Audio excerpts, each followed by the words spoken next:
Hot frost and sunshine, a day of pleasure. You're still drowsy at your leisure. It's time, my beauty. Open your eyes. Let you get free of blissful dreaming. To meet the north aurora dimming, the star of north, let you arise. Hello everyone, we are students of KosyginRSU State University. My name is Mikhail. My name is Irina. My name is Daria. Today we would like to take you to Moscow during the time of the outstanding Russian writer and poet Alexander Sergeyevich Pushkin. The only surviving house in Moscow where another Pushkin not only stayed but also lived. The poet brought his young wife to the apartment on the second floor after the wedding. Here they spent the first 3 months of family life. There was a gala dinner on the wedding day and the ball a few days later. According to his memories, the dinner was nice. It seemed strange to everyone that Pushkin, who lived all in taverns, suddenly had such a household. The day before, a bachelor party was held here, at which Pushkin was unusually sad. But a few days later, he wrote to his friend Pletnyov, "I am married and happy. My one wish is that nothing in my life has changed. I will not wait for the best. I think I've been reborn." In 1986, a memorial apartment was opened in the mansion. Today is a cultural center of regular festivals, concerts, readings. On the ground floor, there is apartment exhibition Pushkin in Moscow. On the second floor, at the memorial rooms of the poets. The neighboring house is also famous for its residence. Countess Natalia Alexandrovna Zubova, niece Suvorova, once lived in this house, the one to whom the father commander addressed, "My dear Svorочka." And the French, during the Napoleonic Convention, having learned that the daughter of a Russian Generalissimo was riding in the carriage, not only released her from Moscow, but also gave military honors.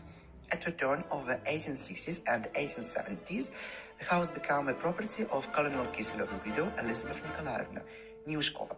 Pushkin was a frequent guest at the Ushkov house on Presnya. The carefree atmosphere that prevailed in the family was conducive to jokes and practical jokes. The albums of the Ushkov sisters were filled with funny drawings and poetic impromptu. It was to Elizabeth that Pushkin addressed the famous lines, "You are spoiled by nature, she was partial to you. And our eternal prize seems like a boring ode. Yourself have known for a long time, but it is no wonder to love you." The two-story mansion on Povarskaya Street, another typical example of Moscow's post-fire architecture, is known as the Sheremetyev house, after the first owner, Count Sheremetyev. In 1826, Pushkin's lissome comrade, the chamber junker Alexander Bakunin, rented rooms here. Bakunin's charming sister, Ekaterina, was the poet's first youthful love. Confirmation of the ardent feeling was the Bakunin cycle of elegies written in 1816. But the main work associated with the house on Povarskaya was the famous Poltava, read here by Pushkin for the first time in December 1828. Then, visiting Colonel Sergeyev Kiselyov, who rented rooms in the mansion, gathered Petr Vyazemsky, Fyodor Tolstoy, nicknamed the American, and the son of General Bashilov Alexander, whose experiments in field of literature were encouraged by Alexander Sergeyevich. Today, a memorial plaque at the main entrance reminds of this.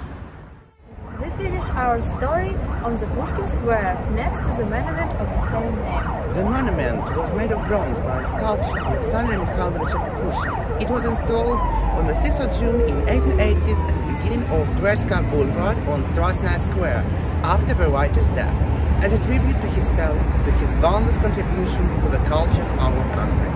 There is nothing surprising in the fact that during his lifetime he was called the son of Russian poetry.